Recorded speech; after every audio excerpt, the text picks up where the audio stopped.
تعالى وبركاته.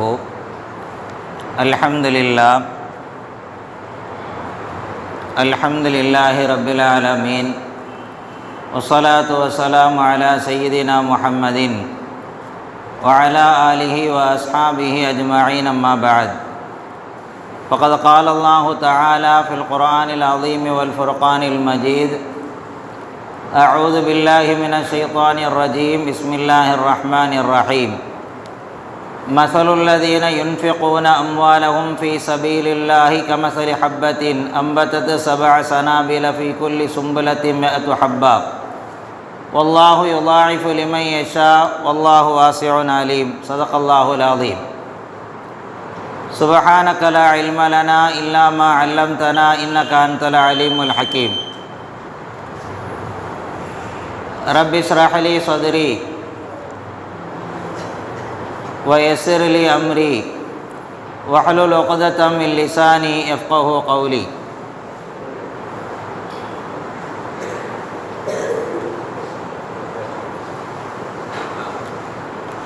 اللهم صل على محمد طب القلوب ودوائها وعافية الأبدان وشفائها ونور الأبصار وضيائها وعلى آله وصحبه وسلم. அளவற்ற அருளாளனும் நிகரற்ற அன்பாளனுமான எல்லாம் அல்ல அல்லாஹுவின் திருப்பெயரால் வார்த்தைகளை தொடருகிறேன். எல்லா புகழும் புகழ்ச்சியும் அல்லாஹ் ஒருவனுக்கே உரித்தாகட்டுமாக. சலாத்தும் சலாமும் நாயகம் முஹம்மது ரசூலுல்லாஹ் ஸல்லல்லாஹு அலைஹி வஸல்லம் அவர்கள் மீதும், அவர்கள் வாழ்வை அப்படியே பின்பற்றி நடந்த சத்திய சஹாபாக்கள், தாபியீன்கள், தபா தாபியீன்கள், நல்லோர்கள், நாதாக்கள் இங்கே குழுமியிருக்கின்ற நம் அனைவர் மீதும் என்றும் உண்டாகட்டுமாக. ஆமீன்.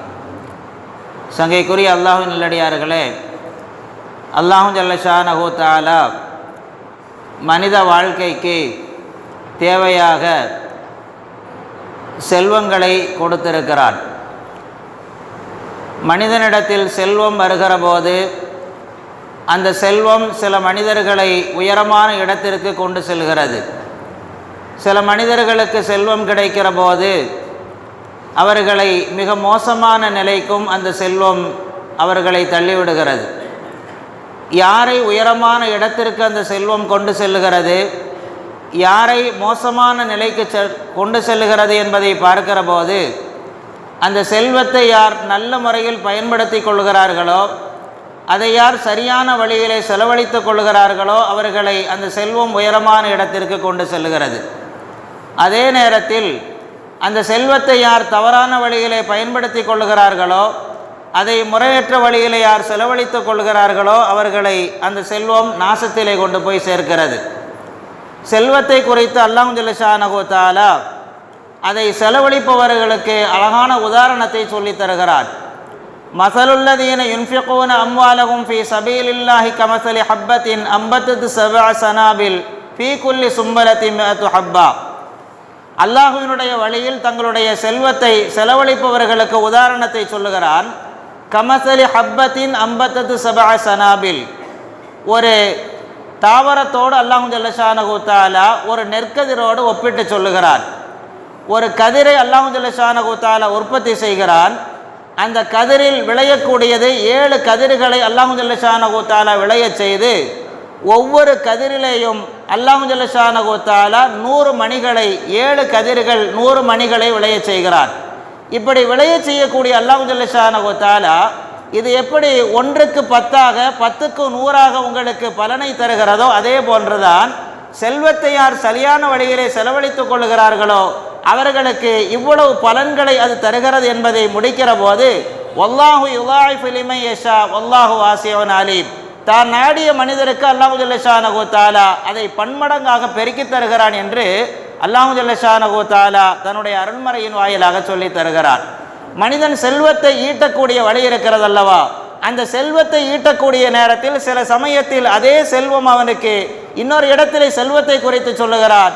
அந்த செல்வம் ஒரு மனிதனுக்கு சோதனை என்று சொல்லி தருகிறார். இன்னமா அம்வாலுக்கும் அவுலாதுக்கும் ஃபித்னா, உங்களுக்கு செல்வம் சோதனை என்று சொல்லி தருகிறார். செல்வத்தை அல்லாஹ் ஜல்ல ஷானஹு வ தஆலா நல்லது என்று சொல்லக்கூடிய அதே ரப்புல் ஆலமீன் இன்னொரு இடத்திலே அதை சோதனை என்று சொல்லுகிறான் என்றால், மனிதன் அதை எப்படி செலவழிக்கிறானோ, எப்படி அதை சம்பாதிக்கிறானோ அதை பொறுத்துதான் அது சோதனையாகவும் அமைகிறது, நல்ல முறையிலும் அமைகிறது. நாம் எல்லாம் கேள்விப்பட்டிருப்போம், மிக உன்னதமான சஹாபி, அதிகமான செல்வத்திற்கு சொந்தக்கார சஹாபி அப்துர் ரஹ்மான் இப்னு அவுஃப் ரலியல்லாஹு தஆலா அன்ஹு அவர்கள். அப்துர் ரஹ்மான் இப்னு அவுஃப் ரலியல்லாஹு தஆலா அன்ஹு அவர்கள் மக்காவிலே ஆரம்ப காலத்தில் இஸ்லாத்தை ஏற்றுக்கொண்டவர்கள். ஏற்றுக்கொண்டதற்கு பின்னால் மற்ற சஹாபிகள் என்னென்ன கஷ்டங்களை எல்லாம் அனுபவித்தார்களோ அத்தனை கஷ்டங்களையும் அப்துர் ரஹ்மான் இப்னு அவுஃப் ரலியல்லாஹு தஆலா அன்ஹு அவர்களும் அனுபவித்தார்கள். நபிகள் நாயகம் ரசூலுல்லாஹி ஸல்லல்லாஹு அலைஹி வஸல்லம் அப்துர் ரஹ்மான் இப்னு அவுஃப் ரலியல்லாஹு தஆலா அன்ஹு அவர்களை மதீனாவிற்கு ஹிஜ்ரத் செய்யுமாறு அனுமதி கொடுக்கிறார்கள். அப்படி அனுமதி கிடைத்ததற்கு பின்னால், மதீனாவிற்கு சென்றதற்கு பின்னால் அண்ணனம் பெருமானா ஸல்லல்லாஹு அலைஹி வஸல்லம் 2 விதமான சஹாபாக்களாக மதீனாவிலே அவர்கள் குடியேறுகிறார்கள். ஒன்று, மதீனாவிலே இருக்கக்கூடிய பூர்வ குடிமக்களான மதீனத்தினுடைய அன்சாரி சஹாபிகள். அதே போல மக்காவிலிருந்து புலம்பெயர்ந்து சென்றிருக்கக்கூடிய அற்புதமான சஹாபிகள், முஹாஜிரான சஹாபிகள். இந்த 2 சஹாபிகளுக்கு இடையிலும் நபிகள் நாயகம் ஸல்லல்லாஹு அலைஹி வஸல்லம் புலம்பெயர்ந்த சஹாபிகள், அதே போல குடியமர்ந்திருக்கக்கூடிய மதீனத்து அன்சாரி தோழர்கள் இருவருக்கு மத்தியிலே எந்த விதமான பிளவும் இல்லாமல் ஒரே ஒரு விஷயத்தை சொல்லி, நீங்கள் அத்தனை பேரும் அல்லாஹ்வை ஏற்றுக்கொண்டவர்கள், நீங்கள் அத்தனை பேரும் ரசூலை ஏற்றுக்கொண்டவர்கள், நீங்கள் அத்தனை பேரும் ஒரே ஒரு குர்ஆனின் கீழ் வாழக்கூடியவர்கள் என்று அவர்களுக்கு மத்தியிலே ஒரே ஒரு கருத்தியலால் நீங்கள் ஒன்றுபட்டிருக்கிறீர்கள் என்கின்ற விஷயத்தை சொல்லி அண்ணலம் பெருமானா ஸல்லல்லாஹு அலைஹி வஸல்லம் அவர்கள் நட்புத்துவத்தை அங்கே ஏற்படுத்தி கொடுக்கிறார்கள். அப்படி ஏற்படுத்தி கொடுக்கப்பட்ட அந்த நட்புத்துவத்தில் அப்துர் ரஹ்மான் இப்னு அவுஃப் ரலியல்லாஹு தஆலா அன்ஹு அவர்களுக்கும் சஅத் இப்னு ரபீ ரலியல்லாஹு தஆலா அன்ஹுவிற்கு மத்தியிலே ரசூலுல்லாஹி ஸல்லல்லாஹு அலைஹி வஸல்லம் இருவரையும் நண்பர்களாக அங்கே இணைப்பை ஏற்படுத்துகிறார்கள். சஹாபிகளுக்கு ஒரு அற்புதமான குணம், நம்மை போன்றவர்கள் அல்ல சஹாபிகள். சஹாபிகள் ரசூலுல்லாஹி ஸல்லல்லாஹு அலைஹி வஸல்லம் அவர்கள் எந்த அளவிற்கு நட்புத்துவத்தை ஏற்படுத்தி கொடுத்தார்களோ அந்த நட்புறவில் அதிகாலமான நட்புத்துவத்தை பெற்றிருக்கக்கூடிய சஹாபிகள் அங்கே சஅத் இப்னு ரபீ அவர்கள் சொல்லுகிறார்கள், அப்துர் ரஹ்மானே, நான் அதிகமான செல்வத்திற்கு சொந்தக்காரன், என்னிடத்திலே அதிகமான செல்வம் இருக்கிறது, எனவே நான் உனக்கு செல்வத்தை சிறிது தந்து விடுகிறேன் என்று அன்சாரி தோழரான சஅத் இப்னு ரபீ ரலியல்லாஹு தஆலா அன்ஹு அவர்கள் அப்துர் ரஹ்மான் இப்னு அவுஃப் ரலியல்லாஹு தஆலா அன்ஹு அவரிடத்திலே செல்வத்தை கொடுப்பதற்கு முனைந்த போது நாம் யோசித்து பார்க்கலாம், நம்மை போன்றவர்கள் யாராவது ஒருத்தர் ஒரு செல்வத்தை கொடுத்துட்டு நீ நல்ல முறையில் இதை பயன்படுத்திக்கொள் என்று இலவசமாக நமக்கு செல்வத்தை கொடுத்தால் நன்றாக இருக்கும், நமக்கு வேலையெல்லாம் நல்லா இருக்குமா அப்படின்னு முடிவு பண்ணி அந்த செல்வத்தை வாங்கி கொள்வதற்கு நாம் முடிவு செய்வோம் அல்லவா. ஆனால் அப்துர் ரஹ்மான் இப்னு அவுஃப் ரலியல்லாஹு தஆலா அன்ஹு அவர்கள் அங்கே சஅத் இப்னு ரபீ இடத்திலே சொல்லுகிறார்கள், உங்களிடத்தில் அதிகமான செல்வங்கள் இருக்கலாம், ஆனால் எனக்கு செல்வம் பெரிதல்ல, அந்த செல்வம் வேண்டாம், நான் வியாபாரம் செய்ய வேண்டும், அந்த வியாபாரத்தின் மூலமாக நான் பொருள் ஈட்ட வேண்டும், நல்ல முறையில் சம்பாதிக்க வேண்டும், எனவே எனக்கு கடை தெருவை காட்டிக் கொடுங்கள் என்று சஅத் இப்னு ரபீ ரலியல்லாஹு தஆலா அன்ஹு அவர்களிடத்தில் அப்துர் ரஹ்மான் இப்னு அவுஃப் ரலியல்லாஹு அன்ஹு அவர்கள் கேட்க, சஅத் இப்னு ரபீ ரலியல்லாஹு தஆலா அன்ஹு அவர்கள் அப்துர் ரஹ்மான் இப்னு அவுஃப் ரலியல்லாஹு அன்ஹு அவர்களுக்கு கடை தெருவை காட்டி கொடுக்கிறார்கள். கடை தெருவில் நல்ல முறையில் வியாபாரம் செய்கிறார்கள், அதிகமான பொருள்களை பெற்றுக்கொள்கிறார்கள். பெற்றுக்கொள்ளக்கூடிய பொருள்களில் அவர்கள் கிடைத்திருக்கக்கூடிய திருமணம் செய்து மகர் கொடுக்கக்கூடிய அளவை அவர்கள் சம்பாதிக்கிறார்கள். முதல்ல அப்படி சம்பாதித்து முடித்ததற்கு பின்னால் நேராக ரசூலுல்லாஹி ஸல்லல்லாஹு அலைஹி வஸல்லம் அவர்களுக்கு கூட தகவல் தெரிவிக்காமல் திருமணமும் செய்து கொள்கிறார்கள். திருமணம் செய்து முடித்துவிட்டு ரசூலுல்லாஹி ஸல்லல்லாஹு அலைஹி வஸல்லம் அவர்களை சந்திக்க வருகிற போது ரசூலுல்லாஹி ஸல்லல்லாஹு அலைஹி வஸல்லம் அப்துர் ரஹ்மான் இப்னு அவுஃப் ரலியல்லாஹு அன்ஹு அவர்களுடைய முகத்திலே ஒரு விதமான கலையை பார்த்தபோது அங்கே கேட்பார்கள் அப்துர் ரஹ்மான் இப்னு அவுஃப் இடத்திலே, உங்களுடைய முகத்தில் ஒரு திருமணத்தினுடைய கலை தெரிகிறது, நீங்கள் நறுமணத்தை பூசி வந்திருக்கிறீர்கள், திருமணம் செய்திருக்கிறீர்களா என்று அப்துர் ரஹ்மான் இப்னு அவுஃப் ரலியல்லாஹு அன்ஹு இடத்திலே கேட்டபோது, ஆம் யா ரசூலல்லாஹ், நான் திருமணம் செய்து கொண்டேன் என்று சொல்லிய போது ரசூலுல்லாஹி ஸல்லல்லாஹு அலைஹி வஸல்லம் திரும்ப கேட்கிறார்கள், திருமணம் செய்ய வேண்டுமானால் மகர் தொகை கொடுக்க வேண்டும் அல்லவா, நீங்கள் என்ன மகர் தொகையை கொடுத்தீர்கள் என்று அதற்கு அப்துர் ரஹ்மான் இப்னு அவுஃப் இடத்திலே கேட்டபோது அவர்கள் சொல்லுவார்கள், சிறிதளவு தங்கத்தை, ஒரு 5 கிராம் அளவிற்குண்டான தங்கத்தை நான் கொடுத்து மகராக கொடுத்து திருமணம் செய்து கொண்டேன் நாயகமே என்று அருமை நாயகம் ஸல்லல்லாஹு அலைஹி வஸல்லம் அவரிடத்திலே அப்துர் ரஹ்மான் இப்னு அவுஃப் ரலியல்லாஹு அன்ஹு அவர்கள் தெரியப்படுத்திய போது ரசூலுல்லாஹி ஸல்லல்லாஹு அலைஹி வஸல்லம் அப்துர்ரஹ்மான் இப்னு அவ்ஃப் ரலியல்லாஹு அன்ஹு அவர்களுக்கு சொல்லுவார்கள், அழகான ஒரு துஆவை செய்கிறார்கள். பாரக்கல்லாஹு ஃபீ மாலிக, அல்லாஹ் நீங்கள் சம்பாதிக்கக்கூடிய அந்த பணத்திலே அதிகமான பரக்கத்தை செய்வானாக என்ற வார்த்தையை அண்ணலம் பெருமானா ஸல்லல்லாஹு அலைஹி வஸல்லம் அப்துர்ரஹ்மான் இப்னு அவ்ஃப் ரலியல்லாஹு அன்ஹு அவர்களுக்கு துஆ செய்ய, அப்துர்ரஹ்மான் இப்னு அவ்ஃப் ரலியல்லாஹு அன்ஹு அவர்கள் சொல்லுவார்கள், உலகத்தில் நபிகள் ஸல்லல்லாஹு அலைஹி வஸல்லம் அவருடைய துஆவை எப்பொழுது நான் அடைந்து கொண்டேனோ எனக்கு அல்லாஹ் எந்த அளவிற்கு பரக்கத்தை செய்தான் என்றால், நான் ஏதாவது ஒரு கல்லை புரட்டினால் கூட அதுவையும் அதிலே கூட அல்லாஹு தஆலா தங்கத்தையோ வெள்ளியோ கொடுத்து எனக்கு மிகப்பெரிய ஒரு பாக்கியத்தை, அந்த செல்வ செழிப்பை தந்தான். இவ்வளவு செல்வ செழிப்பையும் பெற்றிருக்கக்கூடிய அப்துர்ரஹ்மான் இப்னு அவ்ஃப் ரலியல்லாஹு அன்ஹு அவர்கள் அந்த செல்வத்தை எப்படி செலவழித்தார்கள் என்பதைத்தான் நாம் யோசித்து பார்க்க வேண்டும்.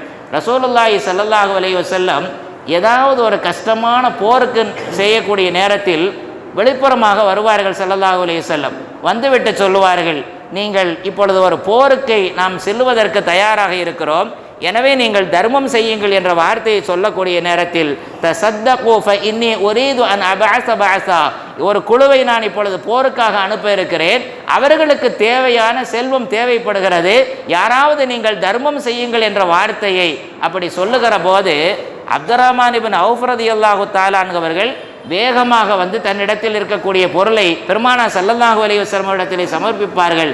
யா ரசூலல்லாஹ், என்னிடத்திலே 4000 திர்ஹங்கள் இருக்கின்றன, அதில் 2000 திர்ஹத்தை நீங்கள் எடுத்துக்கொள்ளுங்கள் யா ரசூலல்லாஹ் என்று பாதிக்கு பாதியை ரசூலுல்லாஹி ஸல்லல்லாஹு அலைஹி வஸல்லம் இடத்திலே ஒப்படைக்கிற போது ரசூலுல்லாஹி ஸல்லல்லாஹு அலைஹி வஸல்லம் கேட்பார்களாம், அப்துர்ரஹ்மானே வீட்டில் எவ்வளோ வச்சுட்டு வந்திருக்கிறீங்க அப்படிங்கும்போது, யா ரசூலல்லாஹ், பாதியை நான் வீட்டில் வைத்துவிட்டு பாதியை உங்களிடத்திலே நான் தர்மமாக தந்திருக்கிறேன் என்கிற போது ரசூலுல்லாஹி ஸல்லல்லாஹு அலைஹி வஸல்லம் அப்பொழுதும் துஆ செய்வார்களாம். அல்லாஹ் ஜல்ல ஷானஹு வ தஆலா நபிகள் நாயகம் ஸல்லல்லாஹு அலைஹி வஸல்லமுடைய துஆ வல்லவா அதை அங்கீகரித்துக் கொள்கிறான். ரசூலுல்லாஹி ஸல்லல்லாஹு அலைஹி வஸல்லம் சொல்வார்கள், அப்துர்ரஹ்மானே, நீ வீட்டில் வைத்திருப்பதிலும் அல்லாஹ் பரக்கத்தை செய்வானாக, இந்த இடத்திலே நீங்கள் கொண்டு வந்து கொடுத்தீர்கள் அல்லவா, அந்த பணத்திலும் அல்லாஹ் ஜல்ல ஷானஹு வ தஆலா பரக்கத்தை செய்வானாக என்று ரசூலுல்லாஹி ஸல்லல்லாஹு அலைஹி வஸல்லம் அவருடைய இந்த அற்புதமான துஆவை பெற்றிருக்கக்கூடிய இந்த அப்துர்ரஹ்மான் இப்னு அவ்ஃப் ரலியல்லாஹு தஆலா அன்ஹு அவர்கள் தபூக்குனுடைய போர்க்கட்டம் கடுமையான கஷ்டத்தில் இருக்கிற போது ரசூலுல்லாஹி ஸல்லல்லாஹு அலைஹி வஸல்லம் அப்பொழுதும் அறிவிப்பு செய்கிறார்கள், ஏதாவது கொண்டு வந்து கொடுங்கள் என்கிற போது அப்துர்ரஹ்மான் இப்னு அவ்ஃப் ரலியல்லாஹு தஆலா அன்ஹு அவர்கள் எல்லா பொருட்களையும், தான் வைத்திருக்கக்கூடிய எல்லா பொருட்களையும் பெருமானா ஸல்லல்லாஹு அலைஹி வஸல்லம் இடத்திலே ஒப்படைக்கிறார்கள். உமர் ரலியல்லாஹு அன்ஹு பார்த்து விட்டு சொன்னார்களாம், அப்துர்ரஹ்மான் வந்து எல்லா பொருட்களையும் கொடுத்து விடுகிறார், கொடுத்திருக்கக்கூடிய பொருளை நினைத்து நான் வருத்தப்படுகிறேன், வீட்டுக்கு தேவையான பொருட்களை எடுத்து வைத்து கொள்ளாமல் மொத்தத்தை வந்து கொடுத்து விட்டாரே என்று நான் வருத்தப்படுகிறேன் என்கின்ற வார்த்தையை சொல்லுகிற போது பெருமானா ஸல்லல்லாஹு அலைஹி வஸல்லம் அப்துர்ரஹ்மான் இப்னு அவ்ஃப் இடத்திலே கேட்டார்களாம், அப்துர்ரஹ்மானே, வீட்டிலே என்ன வைத்திருக்கிறீர்கள் என்று கேட்டபோது அப்துர்ரஹ்மான் இப்னு அவ்ஃப் ரலியல்லாஹு அன்ஹு அவர்கள் சொல்லுவார்களாம், யா ரசூலல்லாஹ், அல்லாஹ்வும் ஒரு நல்ல வாக்குறுதியை கொடுத்திருக்கிறார், நீங்களும் ஒரு நல்ல வாக்குறுதியை கொடுத்திருக்கிறீர்கள், எதையெல்லாம் செலவு செய்கிறோமோ அந்த செலவுக்கு அதிகமான கூலி கிடைக்கும் என்று நீங்கள் வாக்குறுதி கொடுத்திருக்கிறீர்கள் அல்லவா, அந்த வாக்குறுதி எனக்கு கிடைக்கும், அந்த வாக்குறுதி என்னுடைய வீட்டிலே நான் வைத்துவிட்டு இந்த இடத்திற்கு வந்திருக்கிறேன் என்று அப்துர்ரஹ்மான் இப்னு அவ்ஃப் சொல்லக்கூடிய நேரத்தில் அத்தனையும் தபூக்குனுடைய போருக்காக தன்னுடைய செல்வத்தை கொடுத்தவர்கள் அப்துர்ரஹ்மான் இப்னு அவ்ஃப் ரலியல்லாஹு தஆலா அன்ஹு அவர்கள். இந்த பாக்கியத்தில் அதில் அப்துர்ரஹ்மான் இப்னு அவ்ஃப் ரலியல்லாஹு அன்ஹுவுக்கு இதை விட ஒரு சிறப்பான பாக்கியத்தையும் அல்லாஹ் அந்த நேரத்திலே கொடுக்கிறார். அப்துர்ரஹ்மான் இப்னு அவ்ஃப் ரலியல்லாஹு அன்ஹு அவர்கள் இந்த தபூக்குனுடைய போருக்கு செல்லக்கூடிய நேரத்தில் எல்லா சஹாபிகளையும் அழைத்து அங்கே இமாமத்து செய்கிறார்கள், தொழ வைக்கிறார்கள் எல்லா சஹாபிகளையும் அழைத்து. அந்த நேரத்தில் நபிகள் நாயகம் ரசூலுல்லாஹி ஸல்லல்லாஹு அலைஹி வஸல்லம் இந்த அப்துர்ரஹ்மான் இப்னு அவ்ஃப் ரலியல்லாஹு அன்ஹு அவர்கள் எந்த இமாமத்து செய்கிறார்கள் அல்லவா, அந்த இமாமத்திலே பெருமானார் ஸல்லல்லாஹு அலைஹி வஸல்லம் அவர்களும் அப்துர்ரஹ்மான் இப்னு அவ்ஃப் ரலியல்லாஹு அன்ஹு அவர்களுக்கு பின்னால் நின்று தொழக்கூடிய பெருமானார் ஸல்லல்லாஹு அலைஹி வஸல்லம் அவர்களுக்கு இமாமத்து செய்யக்கூடிய ஒரு அற்புதமான பாக்கியத்தை பெற்றவர்கள் அப்துர்ரஹ்மான் இப்னு அவ்ஃப் ரலியல்லாஹு தஆலா அன்ஹு அவர்கள்.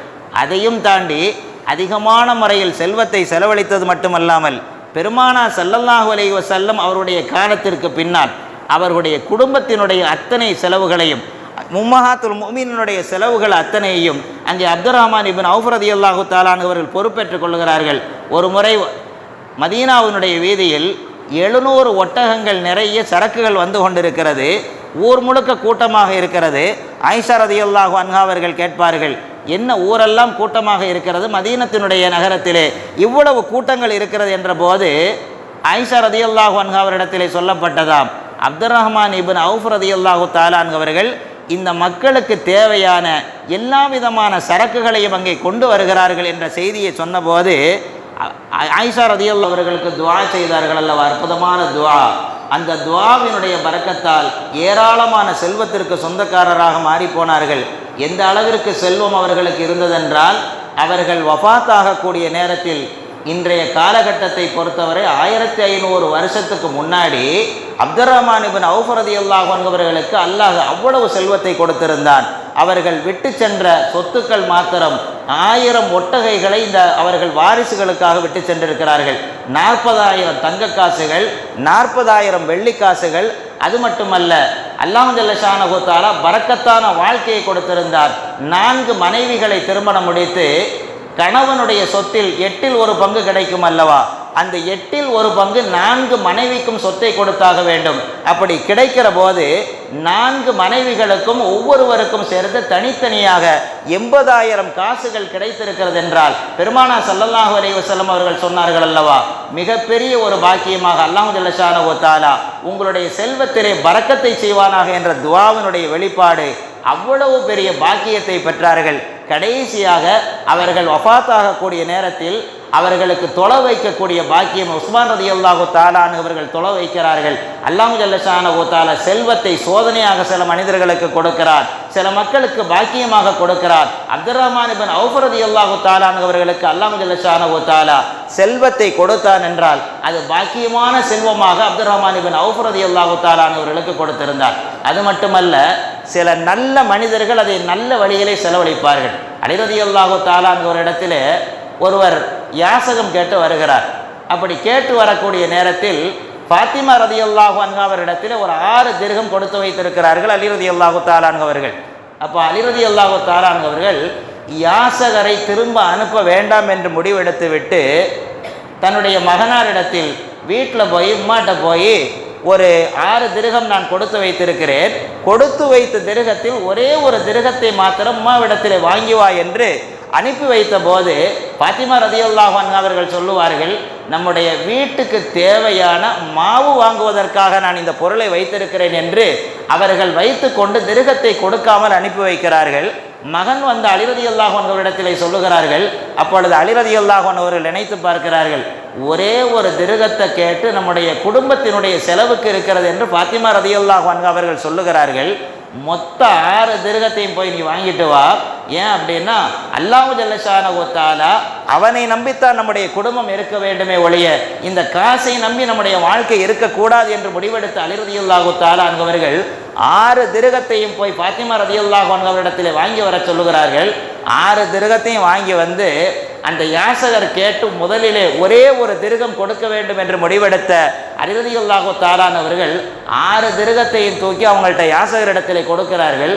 கொடுத்து முடித்து விட்டு கொஞ்ச நேரத்திலே உட்கார்ந்திருக்கிற போது ஒரு வியாபாரி ஒருவர் ஒட்டகத்தை கொண்டு வருகிறார். பெருமானார் ஸல்லல்லாஹு அலைஹி வஸல்லம் சொல்லுவார்கள் அல்லவா, வியாபாரத்தில் அல்லாஹ் சில பரக்கத்தை வைத்திருக்கிறார் என்று. அப்போ ஒட்டகத்தை ஒருவர் அழைத்து வரக்கூடிய நேரத்தில் அலி ரலியல்லாஹு தஆலா அவர்கள் அந்த வியாபாரியிடத்தில் இந்த ஒட்டகத்தை எனக்கு விலைக்கு தருகிறீர்களா என்று கேட்பார்கள். அப்போ அந்த வியாபாரி சொல்லுவார், நான் ஒட்டகத்தை விலைக்கு தருகிறேன்.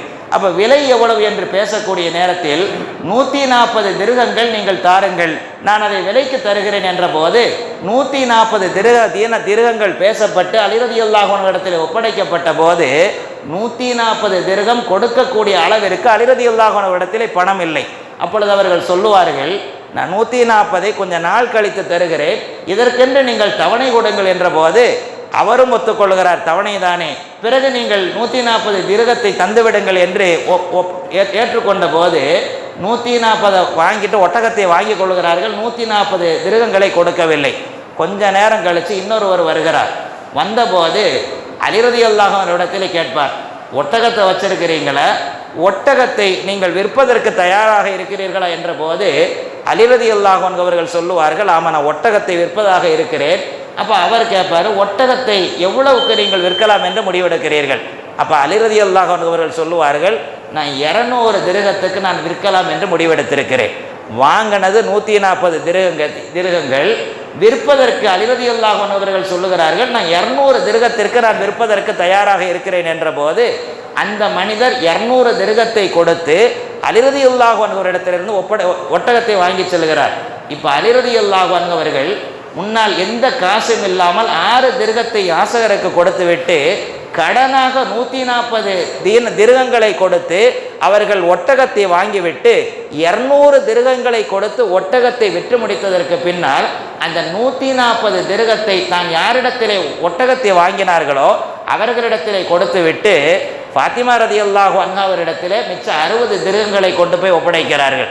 அப்போ ஃபாத்திமா ரலியல்லாஹு அன்ஹா அவர்கள் கேட்டார்களாம், என்ன 6 திருகத்தை வாங்கினீர்கள், திரும்ப கொண்டு வந்து கொடுக்கக்கூடிய நேரத்தில் 60 திர்ஹம் அல்லவா கொடுக்கிறீர்கள் என்ற போது அப்பொழுது அலி ரலியல்லாஹு அன்ஹு அவர்கள் சொல்வார்கள், அல்லாஹ் சொல்லுகிறான் அல்லவா, மன் ஜாஅ பில் ஹஸனதி ஃபலஹு அஷ்ரு அம்சாலிஹா, ஒரே ஒரு நன்மை செய்தால் அந்த ஒன்றுக்கு 10ஆக அல்லாஹ் ஜல்ல ஷானஹு வ தஆலா தருவான் என்று உத்தரவாதம் கொடுத்திருக்கிறான் அல்லவா. அதனுடைய விளைவுதான் இப்பொழுது 6 திர்ஹத்தை நான் கொடுத்தேன். அல்லாஹ் ஜல்ல ஷானஹு வ தஆலா என்னுடைய அறிவில் இப்படி ஒரு வியாபாரத்தினுடைய நுணுக்கத்தை கொடுத்து அதன் மூலம் பெற்றிருக்கக்கூடிய இந்த 60 திர்ஹத்தை பெறக்கூடிய ஒரு நல்ல ஒரு வாய்ப்பை கொடுத்தான் என்று அவர் 60 திர்ஹத்தை ஃபாத்திமா ரலியல்லாஹு தஆலா அவர்களிடத்தில் ஒப்படைக்கிறார்கள் என்றால் அல்லாஹ் ஜல்ல ஷானஹு வ தஆலா சொல்வதை போல வல்லாஹு யுதாயிஃபு லிமன் யஷா, யார் அல்லாஹ் அவன் நாடுகிறானோ, யாருக்கு கொடுக்க வேண்டும் என்று நாடுகிறானோ, யாருக்கு இரட்டிப்பாக்கி கொடுக்க வேண்டும் என்று நாடுகிறானோ அவருக்கு இரட்டிப்பாக்கி கொடுக்கிறான் என்று சொல்வதை போல அவர்கள் தங்களுடைய பொருளாதாரத்தை சரியான வழியிலே செலவழித்து அதிகமான பலன்களை அடைந்திருக்கிறார்கள். உலகத்தினுடைய பார்வையில் சில நேரங்களிலே ஒரு மனிதன் பணத்தை வைத்து சறுக்கி விடுவதை போல இவ்வளவு பெரிய செல்வத்தையும் அடைந்தும் கூட அப்துர்ரஹ்மான் இப்னு அவ்ஃப் ரலியல்லாஹு அன்ஹு அவர்களை குறித்து வரலாற்றிலே பதிவு செய்கிறார்கள், பணம் பல நபரை வழிதவர செய்யும், ஆனால் இவ்வளவு பெரிய சொத்துக்கும் அவர்கள் அதிபதியாக இருந்தும் கூட அவர்கள் பணத்திலே சறுக்கவில்லை என்கின்ற ஒரு அற்புதமான தகவலை சொல்லித் தருகிறார்கள். எல்லாம் அல்ல அல்லாஹ் ஜல்ல ஷானஹு வ தஆலா நமக்கு கிடைத்திருக்கக்கூடிய நல்ல செல்வங்களை சரியான வழியிலே செலவழித்து அல்லாஹ்வுடைய பொருத்தத்தை அடையக்கூடிய நல்ல தௌஃபீகை நம் அத்தனை பேருக்கும் தந்தல் புரிவானாக. வ ஆகிரு தாவானா அல்ஹம்துலில்லாஹி ரப்பில் ஆலமீன். வஸ்ஸலாமு அலைக்கும் வ ரஹ்மத்துல்லாஹி வ பரகாத்துஹு.